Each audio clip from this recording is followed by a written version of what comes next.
Again, my name is Amy Siegel, and I'm the ASA Director of Programs, and this is the steering team webinar for the intervention kickoff and implementation.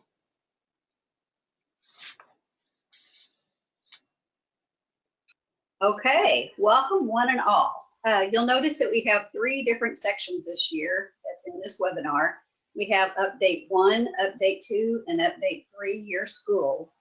You'll notice that on your VTA process page. If you ever wonder which update you are, you just look at the tab on the process page and it automatically goes to the correct update for you. So there's no manual shifting back and forth or anything that's necessary.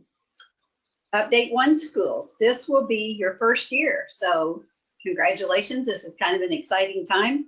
You'll be implementing those interventions from your SIP, and the steering team will shift into the role of facilitators of the council and the student body, which you didn't have last year as a startup school. So we had the webinar last week on how to set up a council. We'll briefly go through that again as far as the nuts and bolts of everything. And then you'll also be getting feedback not only from your council, but also from your student body. And it makes for a very interesting year. Updates 2 schools, you're going to be with your continued implementation of your interventions.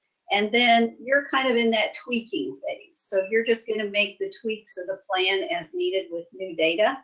If you would have any larger issues, I know some schools are transitioning now and they already know this year that they're going to be a different configuration for next year. The sooner that you can let me know that, the better, and then we can kind of there again tweak accordingly as need be, so that you don't feel that you're involved in something that's not really going to be helping your students. So we're implementing, but we're still tweaking as we get new data rolling in for the year. And then Update 3 schools, an exciting year for you too. And it's going to be a work year, but it's a good year because you're going to be looking at that vision statement again. And that will be interesting. You can look at your current data. You can see how you're doing. You can see, with your interventions that you have right now, and then update that vision as needed. And then you'll also be conducting those surveys this year, which are really what a wonderful amount of information that you get from that. So that will be really handy as well. And then you're going to be taking a hard look at that new data. You're going to make any kind of adjustments as needed. Your update 3 years are very crucial because we're on these 3-year cycles. And so every year is important, but year 3, you really want to get the magnifying glass out and really look into things. So that brings us to the steering team tasks for October.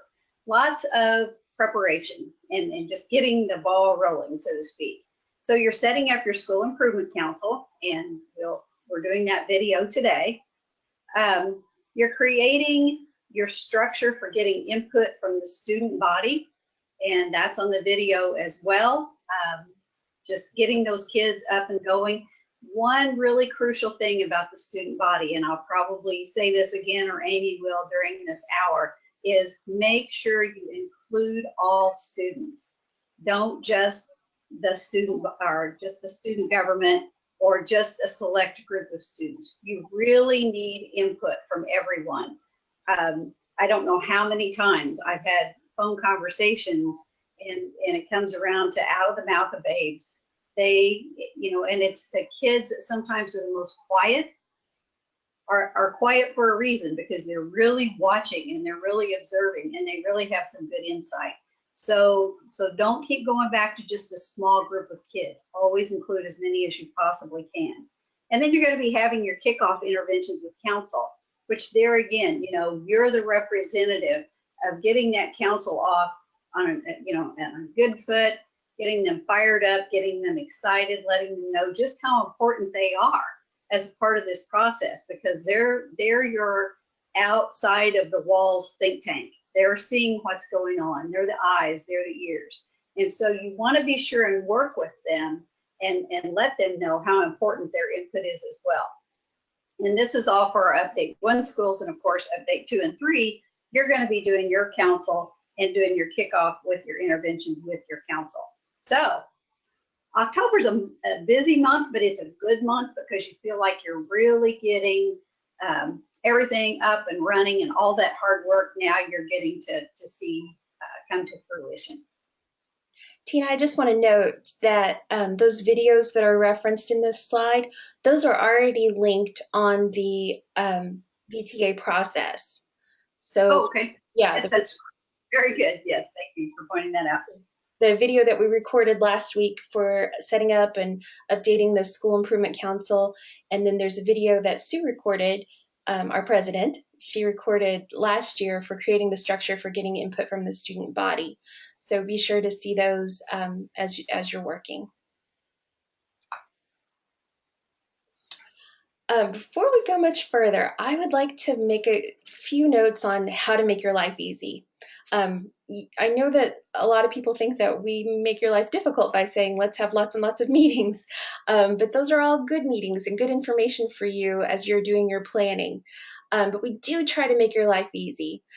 So I just want to go over, on the first Thursday of each month, we'll have a steering team webinar just like this one to go over the work the steering team's going to do in the month. And we'll also present the content for the council and the student discussions. So come to the Thursday webinar, the first Thursday of each month, the webinar, so that we can get you ready to go. And after the webinar, if at all possible, schedule a steering team meeting so that right when it's all fresh, you can set the dates for the council and the student body discussions and divvy up tasks. And when we talk about divvying up tasks, remember that you are a team of 6, and each of you has a point position.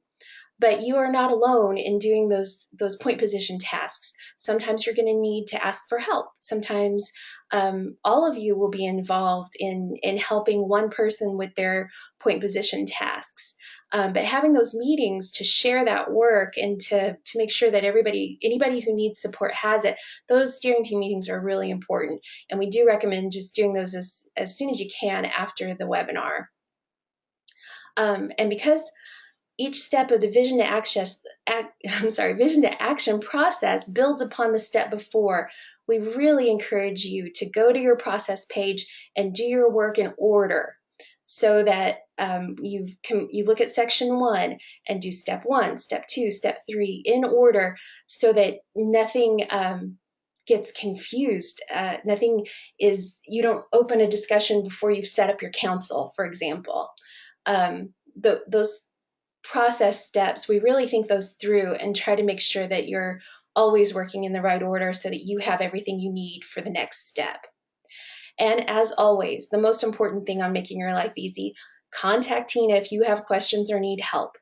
Check in early and often to make sure that you're on the right path.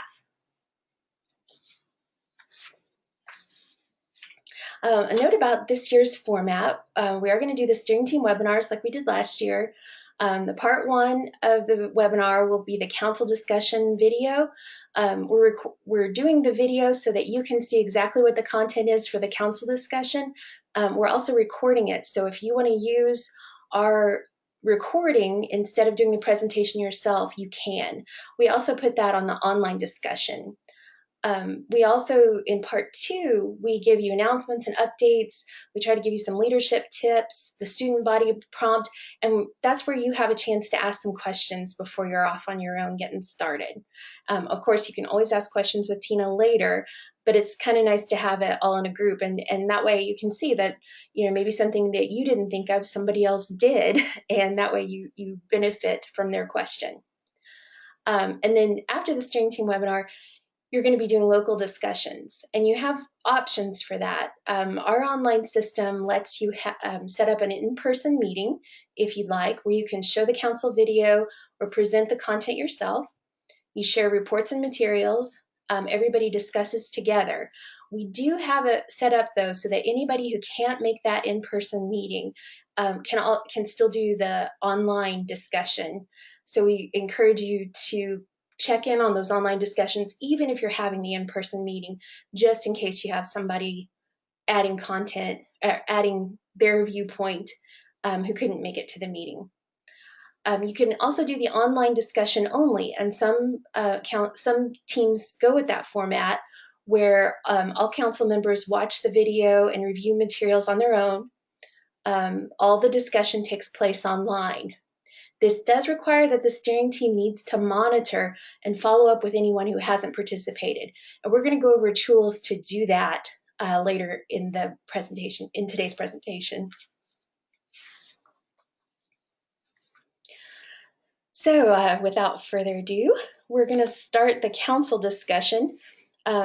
This part of the video will be viewed in the online discussion, and you can show it at the in-person meeting if you like, or you'll be able to present these slides for yourself. And for the community council members tuning in later, I'm Amy Siegel, the ASA Director of Programs, and I'm joined by Tina Weissman, our Strategic Planning Specialist. Hi, I'm Tina, and as a Strategic Planning Specialist, I work with all of the schools, sort of as the seventh member of the steering team. And so we work together on each facet of the plan that will eventually become the school improvement plan. And so we're excited about this. We're excited that you're here and in your meeting. And it's really important that you come to the table fired up and ready to go, because your input is so incredibly important. We can't be everywhere. And anytime that we come as school representatives, then we carry that label with us, which we proudly do. But at the same time, the schools and education of kids, we know, comes from everywhere, and it needs to have input from everyone. So your role as a community council member or a council member is, of course, an easy one. The first thing is that you care about the community's young people. Of course we do. You come from all different backgrounds. Some of you may be parents, some of you may be business people, you may be faith-based organizations, whatever it is, but you're coming here, and this is the whole idea, is that all kids can succeed, that they can do well, and that they can have happy lives. And that's, of course, we all want that. So we're glad you're here, really glad you're here. We're also going to review student and school data. You will be taken gently through the process of different types of school data and different types of student data. You will see I-STEP scores, you will see mastery of standards. There will be a lot of terminology that may be a little bit confusing, but your good hosts there in your building, I'm sure, will take good care of you on that. And you will be looking at a lot of different perspectives in what's going on with all the different groups that's housed in that building with your kids. And then, of course, it's very important that you provide input from your perspective. We're in education, so we look at everything through the eyes of education. Business people bring a very rich perspective into this arena, because we get kids ready for the workforce. We need that input. We need it desperately. We also need it from all community members, all players in this group. So, you know, don't ever feel that you don't have a great deal to offer. So once again, thank you so much for doing this. And now you see what your role is. Now we're going to go over, since it's our first council meeting, we're going to look at the overview of the year. In the first semester, in October, the question we're going to be answering is, what can we do to support each intervention? Last year, our team put together a school improvement plan that included interventions that hopefully will raise student achievement for all of our kids. So the first question we ask is, what can each of us do to support those interventions? In December, we're going to look at data to see what evidence do we have that indicates each intervention is having the desired impact on adult practices. All of our interventions should be designed to change adult practices so that all students can learn and achieve. In the second semester, we're going to update our school improvement plan so that it is ready for the 2018-19 school year. We'll continue to implement our interventions, but we're going to, in our meetings, we're going to be looking at updating our school improvement plan. We're going to, in January, look at achievement data. Based on what we know now, do we need to update our goals? In February, we're going to ask, based on what we know now, do we need to update our root causes? In March, we'll ask, based on what we know now, do we need to update our interventions? So that brings us to the task of today. Council input with the intervention implementation. So the schools were working last spring, put together a group of interventions based on the data so that each plan is not just something that's just out there, but it is for the students specifically in the building at this time. So in the in-person meeting discussion, one at a time, you're going to discuss each intervention in the intervention report, and that has been distributed by the steering team. And Amy will show you just a little bit later when we go into the VTA process page where you can pull up that report and print that out. And then what each council member will do to support to support the successful implementation of that intervention. So there again, thinking from your point of view, from what you bring to the table, how can you be an important supporter of those interventions? And then in the online discussion, which you remember you have that option as well, which there again, when we get into the more technical aspect, Amy will review all of you on that.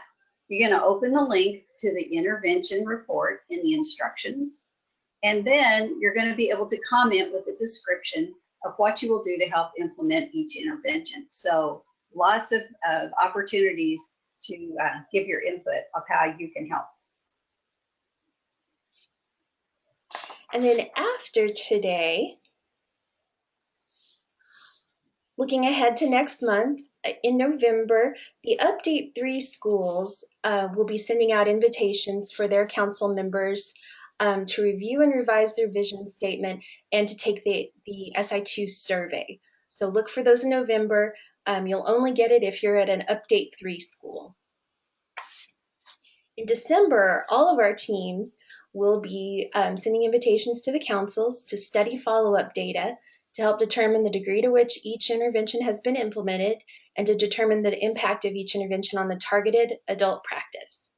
At that time, we're going to have you make recommendations regarding in-flight adjustments to the intervention as needed. So if we feel like one of our interventions isn't getting implemented, we'll talk about in December what we can do to make sure it goes better during second semester. And this ends our council meeting. I just want to thank you for your participation today. And at this time, we're going to switch back over talking to our steering team members. So that was a council meeting. And so now the remainder of the slides that we're going to do for the rest of the time today is just going to be our nuts and bolts, when we're going to get down to business with the steering team and what your work is. So ready, Amy? Okay, here are a few tips. If you're holding an in-person meeting, so you're doing the face-to-face, make sure that you have copies of those intervention reports ready for distribution. That's very crucial. If humanly possible, if you can get those out ahead of time that people can look at, all the better. But if you can't, just have them there ready to go. And then set dates for all 5 meetings and distribute those dates during your first meeting, because we all know that calendars get filled up so quickly. And so you want to get dibs in on those dates for the people to come to the meetings. If you're holding an online discussion, plan to monitor the discussion each day it's open. And there again, Amy can show you here in a little bit how to do that specifically, or kind of give you some reminders on that. I know some of you have been doing that for a while. Monitoring that discussion is going to be very, very important, and it's easy to forget. You're going to want to use a participation report to see which groups have yet to participate.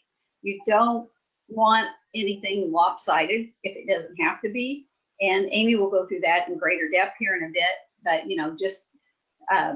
watching participation is very, very important. And then you know who to contact if you're seeing that there's a great lack of participation. It's just very important to do that, because you want as much input as possible. And then use the email list on the participation report to remind those who have not participated, that their input is very much needed. And that keeps that dialogue open. And that's very, very important that you do that. And if I say very, very important one more time, I think you'll probably get tired of me saying that. I'm going to switch over to the process page, and I am logged in as Demo SI2 school, and that is an Update 1 school. And looking at our October tasks, Tina, I just want to check in. You are seeing my screen. Okay, good. All right. So as I'm looking here, the first thing I'm doing is the organizational structure update. That's getting my SIP uses and my steering team updated, and submitting all those things for review. I know that there are several schools that have already done that, and kudos to you for being on the ball.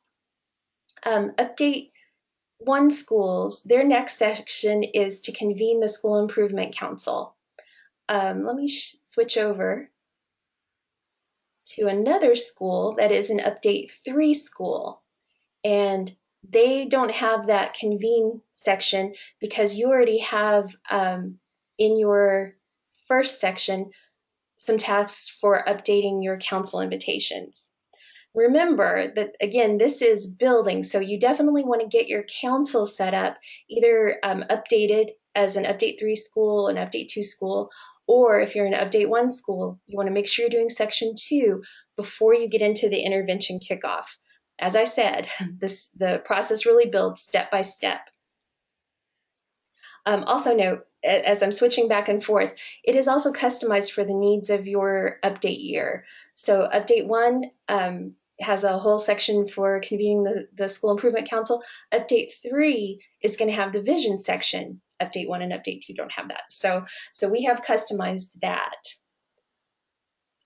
While we're here, I'd like to go over a little bit on the council, making sure that we remember a few things. Whether you're Update 1, Update 2, or Update 3, you have tasks for inviting council members and managing your council roster. And remember, some of our Update 3 schools have been asking questions about entering their council members. We don't enter council members. They enter themselves after they've been invited. So we have this information link, and when you look at that, it gives you a link to some tools in the manual. It also has a sample invitation that you can download right here. I'll go ahead and do that. And then we can go get that and open it. Oops.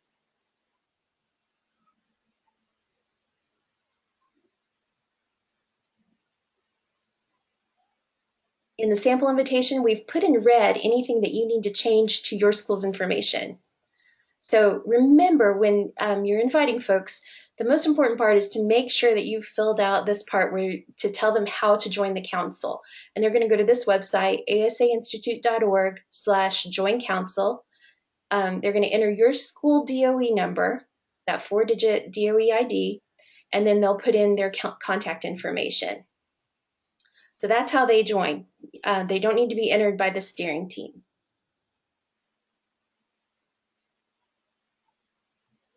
And it's also important, whoops, went back too far, to manage your council members. Looking at your council roster, this one only has 3 people so far.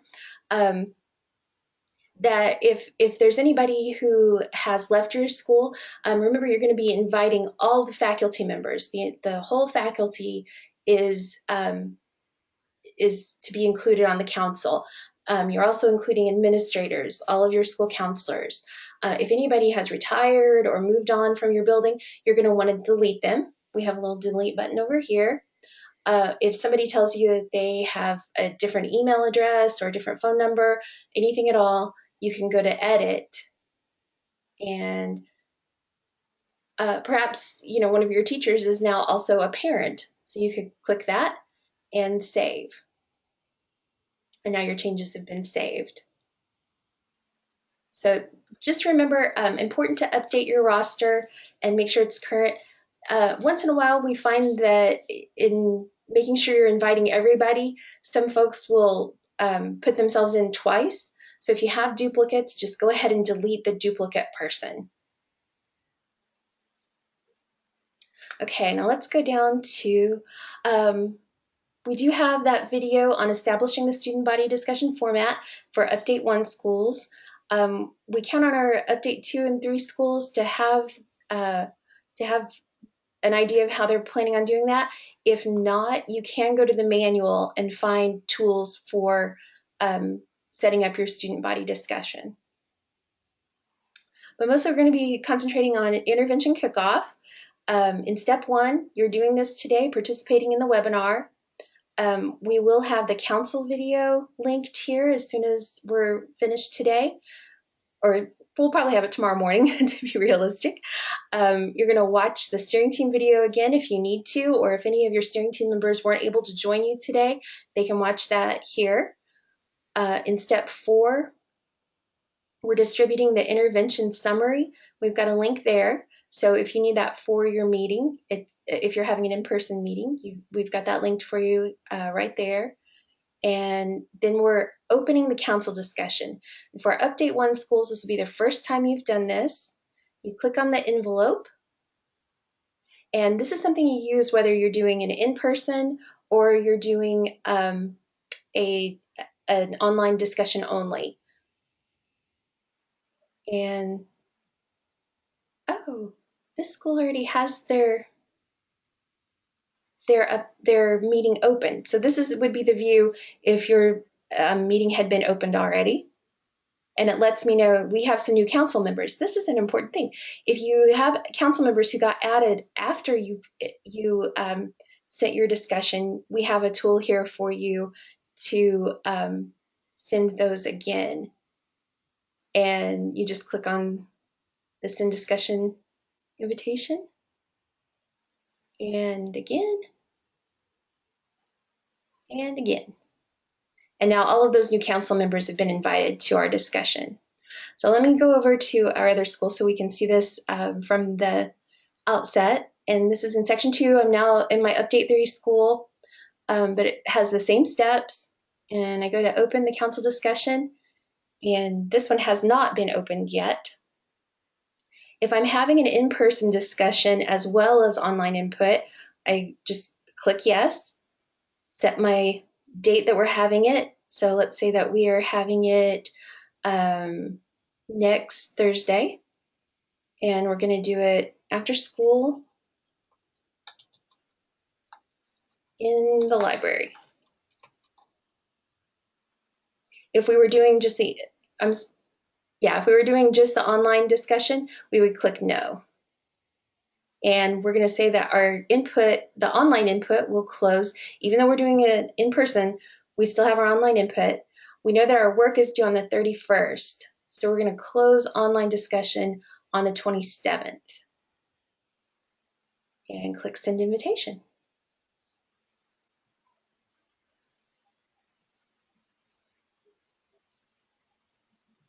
And now it tells me that everything has been done. Now, if someone lets me know that they haven't received their invitation, I can go in to either open or monitor the council discussion.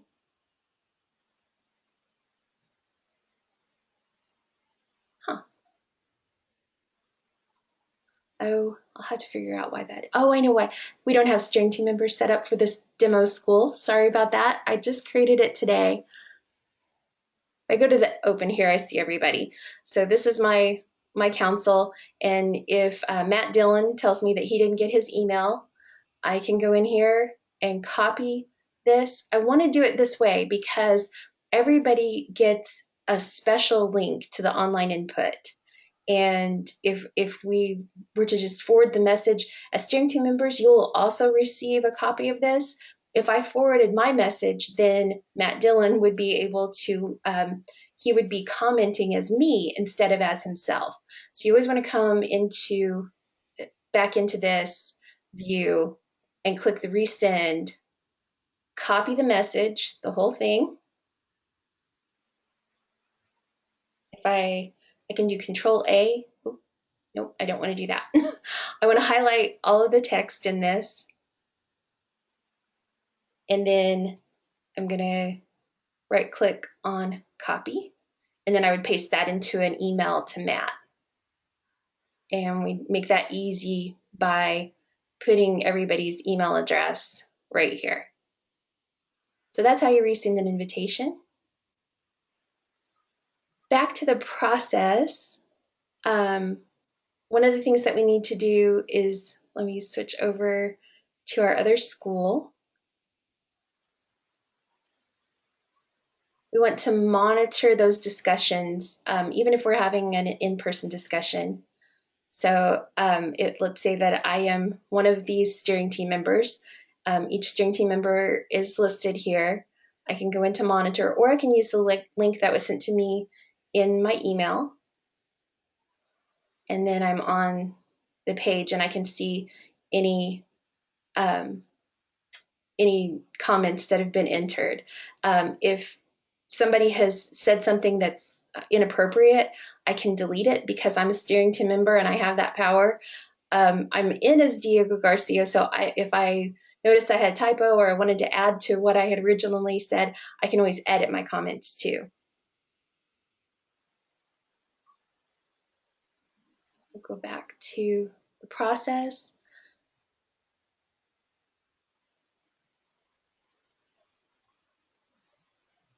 And I want to show you, I don't know if everybody knows about this, but in that monitoring step, we also have an information icon. We try to give you a lot of information. So this tells you which of your groups. So when folks sign up for the council, they indicate all of the perspectives that they represent. So somebody could be a teacher and a parent. They could also be in a service club. You could have a librarian who's also representing her church. So she's going to click faith-based organization as well. So this will tell you how many people have participated, how many have commented, if anybody has agreed with something that somebody else said, or in some of our discussions, there's a choice where people can select yes, no, or not sure. In this, in your normal view, you're also going to see an email link so that if you have people who have not participated, you can send an email to those folks and encourage them to go find their link that was sent to them earlier, or to contact you so that you could resend their link if they don't have it, and just remind them how important their perspective is in as a council member, that those things are needed to improve your school. You need to hear from them. So yeah. And then after your discussion, you'll be able to enter your discussion summary. That's here. If you've had online people, we go ahead and enter that for you. Since this school is also having an in-person discussion, they'll be able to put in the attendance from their in-person. We ask you for the person who wrote the summary, the date, and we have a big text box for your summary. And then you just save that, go back to the process page and submit it, and Tina will have a look at it. Same thing in step 9 for your student body.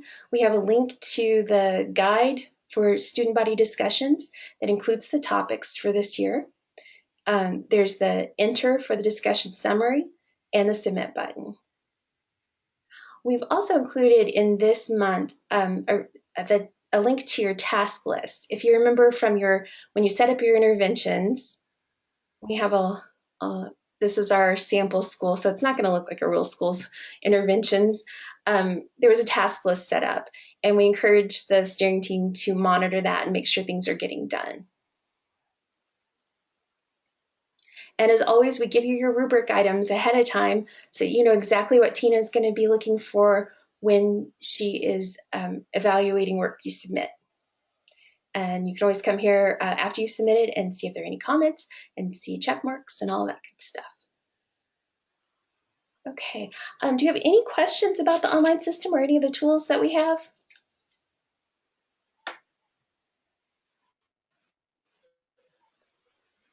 I see that Debbie had a hand up.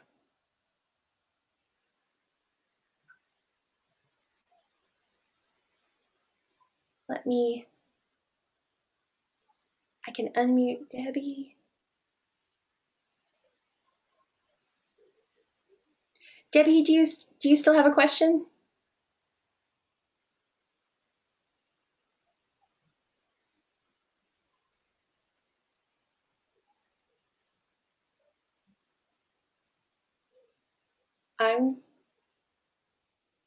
Okay, if you do, go ahead and type your question in the little questions section on your control panel, and Tina will make sure we get that question addressed. And if you're feeling extra shy, Debbie, call me tomorrow. Yeah. I'll be here. Always. Okay, I'm going to switch back to our presentation.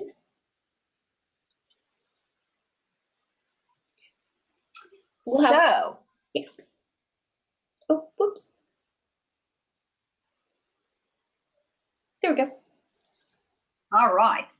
This is the one I was talking about earlier, the student body prompt. Now, update 1 schools. This will be the first time you do this. And so start off on a great foot. Get all of your student body involved in this. There's lots of ways you can do this. You can have your student government go into the classrooms and ask questions, and then one can be a scribe. Teachers a lot of times will help and they'll write down the answers. It's a brainstorming session. So you're going to ask these questions, or this one question, and you're going to get a brainstorming session from the students. It doesn't have to take very long. You'll want them to give you speedy answers. And they're going to come up with some really good ideas. And even more importantly, I think it may be of equal importance, but it's going to be very important. Not only are they giving input on how they can be a part of it, now they know they're a part of it, and they know what it is they're a part of in this process. So, you know, having that ownership and being aware, and that can be good conversation starters. Some English classes do it as, you know, just a little writing assignment. There's just all different kinds of ways of doing this. So this time, the intervention, or excuse me, the student body prompt is, how can the students help implement these interventions? So, and one thing, and Amy, feel free to disagree with me on this one, but I'm kind of the opinion that if it's something that is specifically going to affect only administration or only, excuse me, teachers and administration, the kids probably won't be nearly as clued in on that. But if it's student-based, which of course, you know, 90 to 100% of your interventions are. So ask them about the ones that are with things that are going on in the school that they're involved in, or things that are going on in their classroom, so that they know what's going on. And there again, you've got that conversation starter, and then later on, even after the question is given, teachers can refer to that, and administration can refer to that, and counselors saying, remember that student body prompt about those interventions? You know, how's that going? What did you really think about that? And so there again, you're all speaking that same language, and that is so important. So we also need to remind you that there is on the BTA process some suggestions, and you can download that in the tools column, and Amy's going to show you that in just a minute, or maybe just a second. Okay, I can do that. It was on there, I mentioned it, but yeah, we'll go back to it. While you're flipping that, Amy, to the BTA process, remember also elementary schools or anyone else, you can put this into the language that's age appropriate for your kids. So when you see that question, then obviously kindergartners are not going to be comfortable with how students can implement these interventions. But that's where you all come in at your grade level, and you're so valuable because you know your kids and you're going to put it into language that they can understand. So if we're in as an update 1 school, we have this on our Section 3, establish a student body discussion format. And then down in Section 4, we have the student body summary down here. And there's this download link, and that has a nice Word document with lots of suggestions. So I highly recommend that you have a look at that. I'm also going to mention, because, oops, I've got this highlighter on here. Now I don't know how to do it, how to undo that. There we go. A lot of you are using one-to-one technology, and a way that you can get your students involved is to put up, if you're using Google Documents, put up a Google document with the questions and have your students respond to that. Give them some directions. And like Tina said, that might be something in your English classrooms that they can do as a small writing assignment. And I do agree with Tina. Not all interventions are things that students can help with or support. They won't have an avenue to. So just, select some from your interventions list that you think that the students could actually play a role in. Okay. And I think we might have a question that lit up. We do. We do. You want to read that, Tina?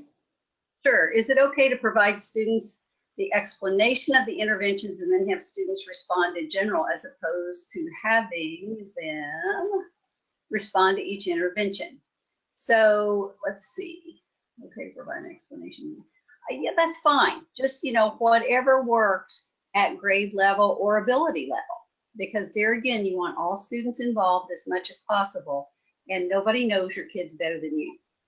And so as long as you get the information, they get the information that this is the language, these are interventions, these are things that are going to be helping them to do better and to be more successful on whatever it is that they use as a measuring stick. But at the same time, you want some good, valuable input.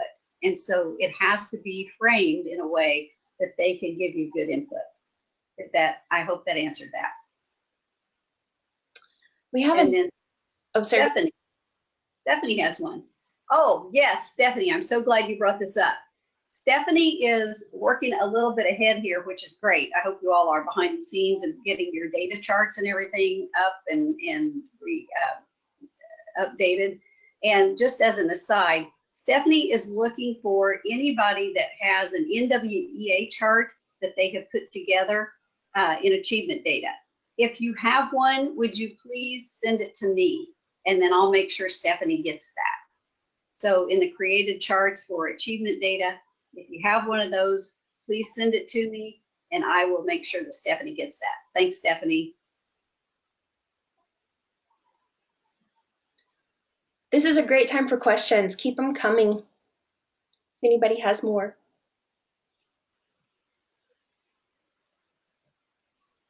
Oh, Stephanie says thank you. You're welcome. You're more than welcome.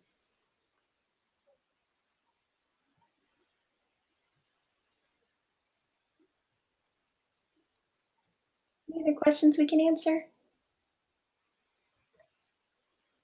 Okay, maybe not. If you do have any more questions, contact Tina. Please do. Oh, I'm going to mention, I'm not sure that everybody knows this, but if your steering team would like to set up a conference call with Tina, she does those by appointment. She is on call, provides on-call support. You can call her anytime you need help. We're serious about the 5-second rule. If you're frustrated, confused, don't wait. Just go ahead and call Tina and she'll help you get unfrustrated and unconfused. But if your team needs some extra help, we're happy to provide that, and you can drop her an email or give her a call and set something up so that she can work with your team, or even just a few of your team members. If let's say, for instance, the council point positions, those two folks want some extra help in getting their council on track, or if the person who's going to be doing surveys, if you would like to set up an appointment for, maybe a little longer call, you can get some in-depth information from Tina that way. So, okay. Happy to help anytime, whatever works best for all of you. Absolutely. Okay. Well, we're going to go ahead. Hope to see you all next month on our next webinar. And this will, like we said, this is going to be recorded and we'll have it posted first thing tomorrow. Thank you so much. Take care, everybody. Keep in touch.